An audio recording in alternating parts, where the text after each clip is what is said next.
The first thing that is critical is the cultivation of a family identity. The husband and the wife, the father and the mother, if you have the luxury of having both parents active there together in love at home, it's a luxury nowadays, then those two have to have a conversation. What kind of family do we want to raise? What kind of kids do we want to raise? Are we okay with the deen being sprinkled on top of our lives? That's up to you.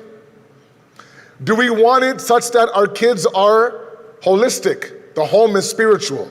We're a God-conscious family. Are we the family of the Imam? Are we a family trying to figure out a balance between this world and the hereafter? We don't want to be too extreme, Milana. We don't want to be too lax either. But regardless, you have to have that conversation.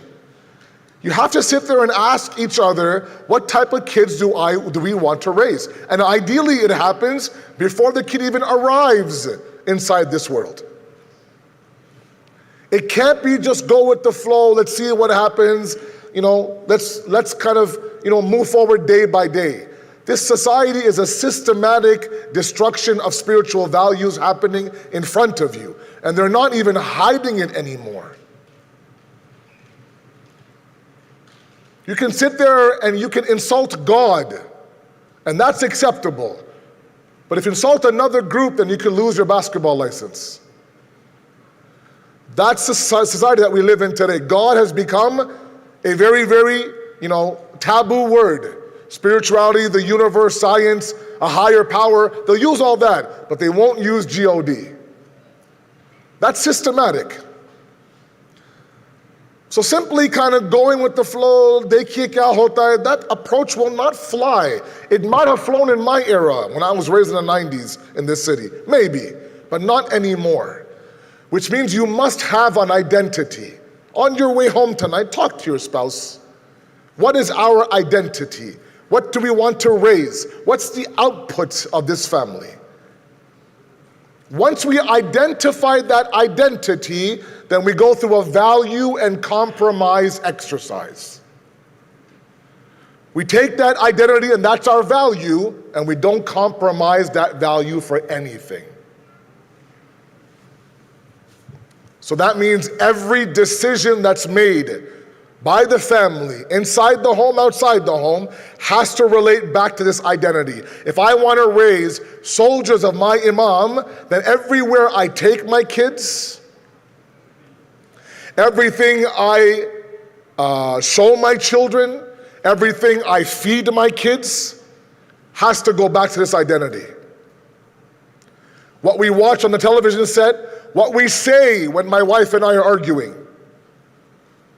where we take our kids, wedding events, big time celebrations, what type of families do we hang out with, where is our vacations going? All of these things have to go back to that identity. Which means that sometimes we simply need to compromise some of the things that are norm today. So because the Quran, up and down the Quran, talks about the idea of the family. And Allah now is telling you time and time again, Ya ayyuhalladhina amanu qu anfusikum wa ahlikum nara. O you who believe, protect yourself and your family from fire. It's not obvious in the verse this means the fire of the hereafter. It could mean the fire pits that exist in this world, and there are many, and they're growing, unfortunately.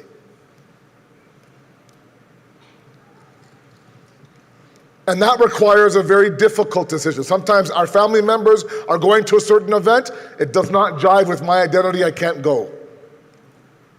Sometimes, let's say for example, they're having a day downtown in the area that I can't take my kids at. You have to be okay with the fact that you guys go ahead, we'll meet up later, but I'm not coming today, let's say, to spend the day here, for example. It goes against our identity.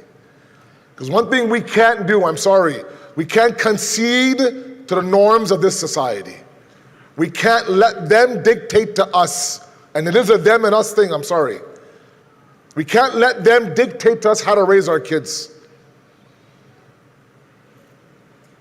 It's not possible for us to have both, and that's the problem. I think some of us want 1 foot here and 1 foot there, and that's not going to happen. Right now, these children don't wish to be like that. Sometimes they simply don't know any better.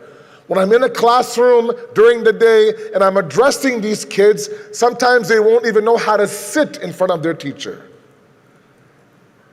They convert their chair into a lazy boy.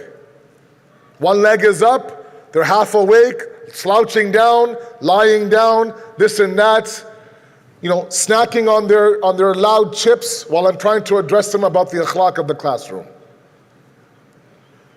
It's not malicious. It isn't. These are amazing children. You saw our Dua Kamil by Ali, our grade 12, an amazing child, one example of many of our tribe in Asadik. We're producing incredible children. It's not malicious. They just don't know any better.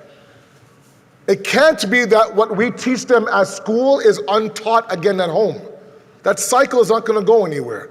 And in between, you have an 8, 9, 10-year-old masoom child being pulled by their parents and being pulled by the teacher.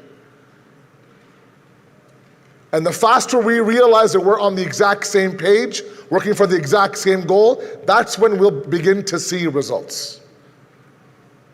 Okay, so my point is that's it. My time is up. I have a timer on. Thank you very much. Is identity. What is your family identity?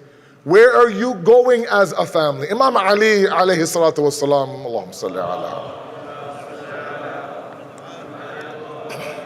He has a beautiful tradition, eye-opening.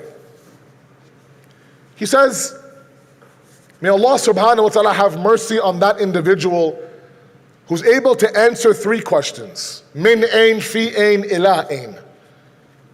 Where did you come from? What are you doing here? And where are you going? As a family as well, we have to answer those questions. Where do we start as a family? Right now, how are things going? And where are we headed? Look, if you're doing all of these things I'm talking about, then you've done your job as parents.